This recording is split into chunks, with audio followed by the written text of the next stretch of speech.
আসেন, আবার চলেও যান।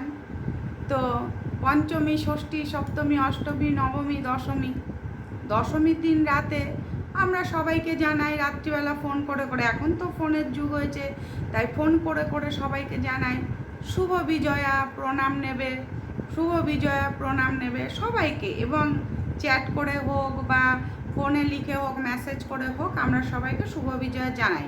বা আগেও জানাতাম, আগে জানাতাম কিভাবে, চিঠি লিখে। অনেক দিন আগে হয়তো শুভ বিজয়ার চিঠি লিখে পাঠিয়ে দিলাম, বা সবাই সবার বাড়িতে গিয়ে গিয়ে শুভ বিজয়া প্রণাম করতাম। তো এবার কি হচ্ছে, বাবাকে ফোন করেছি দশমীর দিন রাত্রিবেলা, বাবা বলল শুভ বিজয়ার প্রণাম জানিয়েছি বাবাকে। তা বাবা আশীর্বাদ দিয়ে বলল কি, হ্যাঁ রে মা, এখনও তো ঠাকুর জলে পড়েনি, তো শুভ বিজয়া এখনও হয়নি। তো দশমী মানে আমরা ছোটোবেলা থেকে দেখে এসেছি শুভ বিজয়া সেদিনই হয়ে যায়, দশমী মানেই শুভ বিজয়া।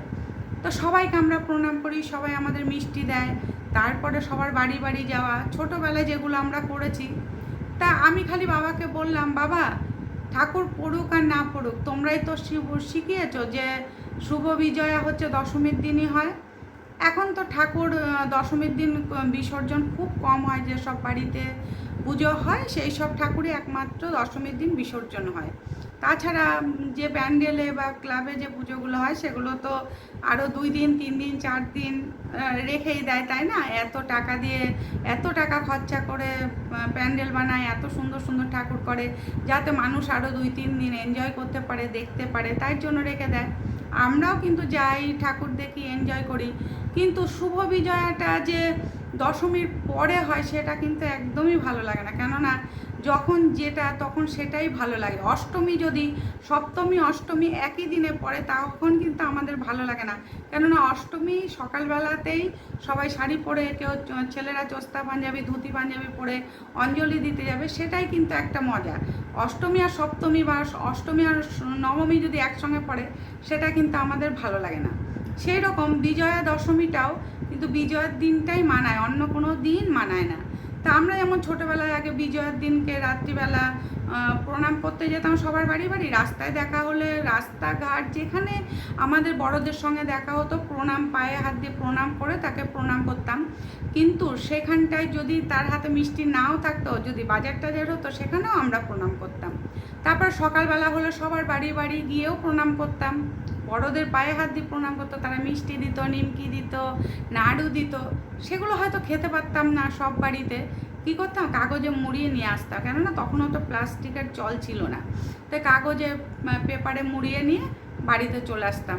সে খেতে পারি আর না পারি, কিন্তু আমরা সেই লোভটাও ছিল, এবং আমাদের একটা এই যে নিয়ম ছিল, বা আমরা এই শিক্ষাটা শিখেছি ছোটোবেলা থেকে, বড়দের পায়ে হাত দিয়ে প্রণাম করা। সে যদি আমার থেকে 1 বছরের বড় হয় তাও, বা 50 বছরের বড় হলে তাও আমরা পায়ে হাত দিয়ে প্রণাম করি। আর এখনকার ছেলেপেলেরা কি, শুভ বিজয়া কথাটা মুখে বলতেই তাদের যেন কষ্ট।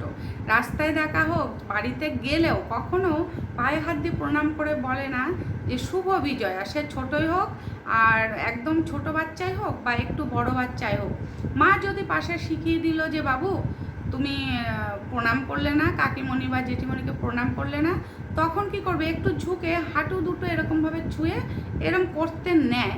কিন্তু যাকে সে প্রণাম করছে সে কিন্তু প্রণামটা নিতে চায় না, তারা একদম ঝুঁকতেই চায় না, তারা জানেই না, শেখালেও শেখে না, তারা ঝুঁকবে না, মাথা নত করবে না। কিন্তু আমাদের আগে যে দিনগুলো ছিল, বিজয়া দশমী আসবে, সবার বাড়ি বাড়ি যাব, প্রণাম করব, নাড়ু খাবো, গজা খাবো, মিষ্টি খাবো, নিমকি খাবো, সেই দিনগুলো কিন্তু আর ফিরে আসে না। এখনকার বাচ্চারা সেগুলো শেখালেও শেখে না, করেও না।